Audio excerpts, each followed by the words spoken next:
महाभारत कथा पूरी तरह से वेद व्यास महाभारत के ऊपर आधारित है। यदि आप इसका निरंतर श्रवण करते रहना चाहते हैं तो इस चैनल को सब्सक्राइब जरूर कर लें और आगे आने वाले सभी पॉडकास्ट के नोटिफिकेशन के लिए बेल आइकन को भी जरूर से प्रेस कर दें। अब हम सुनेंगे द्रुपद के पुरोहित के साथ भीष्म और धृतराष्ट्र की बातचीत।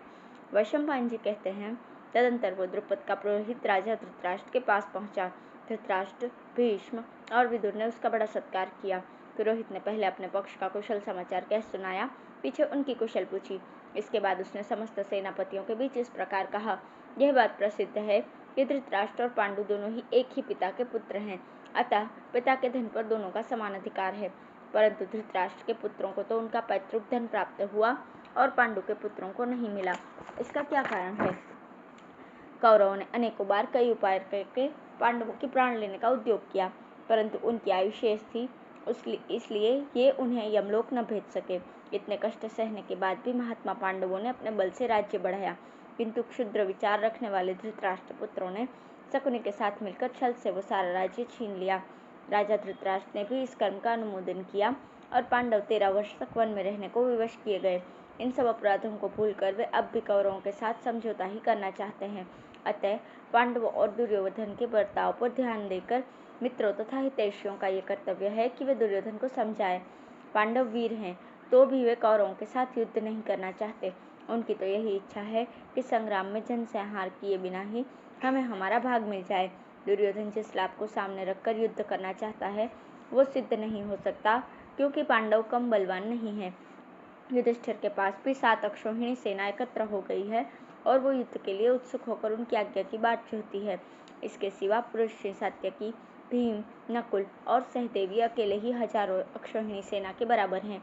एक ओर से 11 अक्षौहिणी सेना आवे और दूसरी ओर अकेला अर्जुन हो तो अर्जुन ही उससे बढ़कर सिद्ध होगा।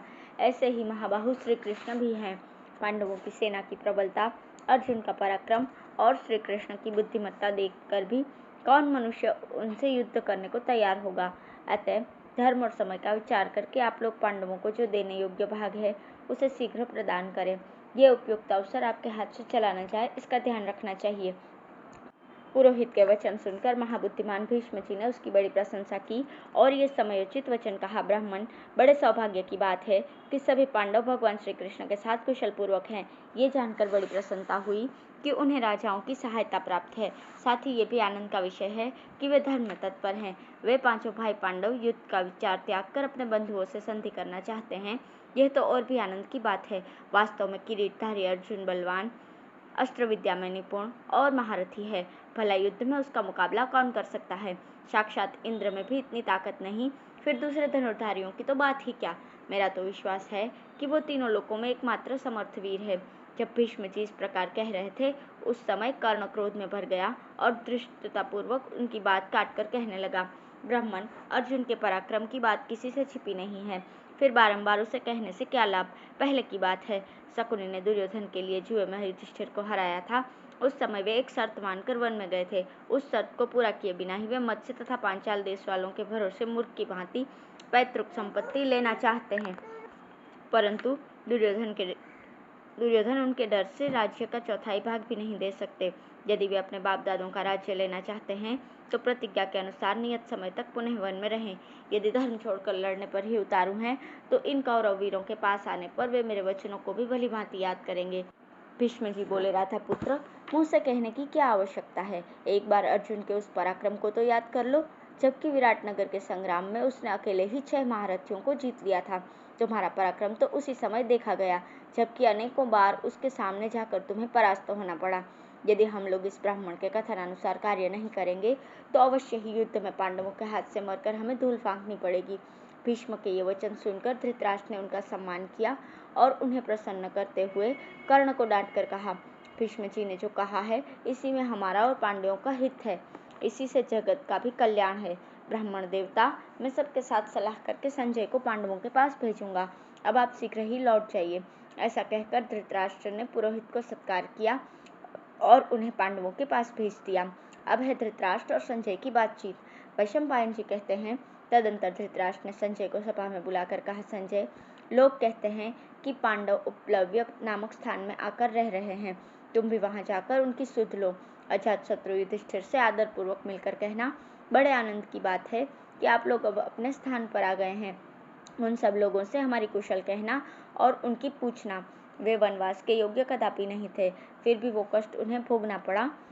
इतने पर भी उनका हम लोगों पर क्रोध नहीं है। वास्तव में वे बड़े निष्कपट और सज्जनों का उपकार करने वाले हैं।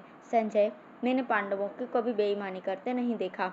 उन्होंने अपने पराक्रम से लक्ष्मी प्राप्त करके भी सब मेरे ही अधीन कर दी थी। मैं सदा इनमें दोष ढूंढा करता था, पर कभी कोई दोष न पा सका जिससे इनकी निंदा करूं। ये समय पड़ने पर धन देकर मित्रों की सहायता करते हैं। प्रवास से भी इनकी मित्रता में कमी नहीं आई। ये सबका यथोचित आदर सत्कार करते हैं। आज मीठवंशी क्षत्रियों के पक्ष में दुर्योधन और कर्ण के सिवा दूसरा कोई भी इनका शत्रु नहीं है। सुख और प्रियजनों से बिछड़े हुए इन पांडवों के क्रोध को ये दोनों बढ़ाते ही जा रहे हैं। मूर्ख दुर्योधन पांडवों के जीते जी उनका भाग अपहरण कर लेना सरल समझता है। जिस युधिष्ठिर के पीछे अर्जुन, श्री कृष्ण, भीम, सात्यकी, नकुल, सहदेव और संपूर्ण सृंजयवंशी वीर हैं, उनका राज्य भाग युद्ध करके पहले ही दे देने में कल्याण है। गांडवधारी अर्जुन अकेले ही रथ में बैठकर सारी पृथ्वी को अपने अधिकार में कर सकता है। इसी प्रकार विजयी एवं दुर्घर्षवीर महात्मा श्री कृष्ण भी तीनों लोकों के स्वामी हो सकते हैं। भीम के समान गदाधारी और हाथी की सवारी करने वाला तो कोई है ही नहीं। उसके साथ यदि वैर हुआ तो वो मेरे पुत्रों को जलाकर भस्म कर डालेगा। साक्षात इंद्र भी उसे युद्ध में हरा नहीं सकते। माद्री नंदन नकुल और सहदेव भी शुद्ध चित्त एवं बलवान हैं। जैसे दो बाज पक्षियों को समूह को नष्ट करे, उसी प्रकार वे दोनों भाई शत्रुओं को जीवित नहीं छोड़ सकते। पांडव पक्ष में जो धृष्टद्युम्न नामक एक योद्धा है, वो बड़े वेग से युद्ध करता है।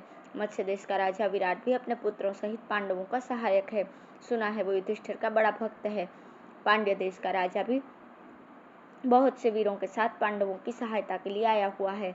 सात्यकी तो उनकी अभिष्ट सिद्धि में ही लगा हुआ है। कुंती नंदन युधिष्ठिर बड़े धर्मात्मा, लज्जाशील और बलवान हैं। शत्रु भाव तो उन्होंने किसी के प्रति किया ही नहीं, किंतु दुर्योधन ने उनके साथ भी छल किया है। मुझे तो भय है कहीं वे क्रोध करके मेरे पुत्रों को जलाकर भस्म न कर डाले। मैं राजा युधिष्ठिर के कोप से जितना डरता हूँ, उतना भय मुझे श्री कृष्ण, भीम, अर्जुन, नकुल और सहदेव से भी नहीं है। क्योंकि युधिष्ठिर बड़े तपस्वी हैं, उन्होंने नियमानुसार ब्रह्मचर्य व्रत का पालन किया है। अतः वे अपने मन में जो भी संकल्प करेंगे वो पूरा होकर ही रहेगा। पांडव श्री कृष्ण से बहुत प्रेम रखते हैं, उन्हें अपने आत्मा के समान मानते हैं। कृष्ण भी बड़े विद्वान हैं।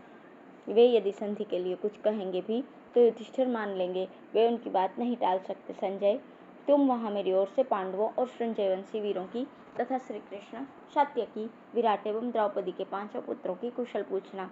फिर राजाओं के मध्य में समय अनुसार जो भी उचित हो बातचीत करना, जिससे भरतवंशियों का हित हो। परस्पर क्रोध या मनमुटाव न बढ़े और युद्ध का कारण भी उपस्थित न होने पाए, ऐसी बात करनी चाहिए। धन्यवाद।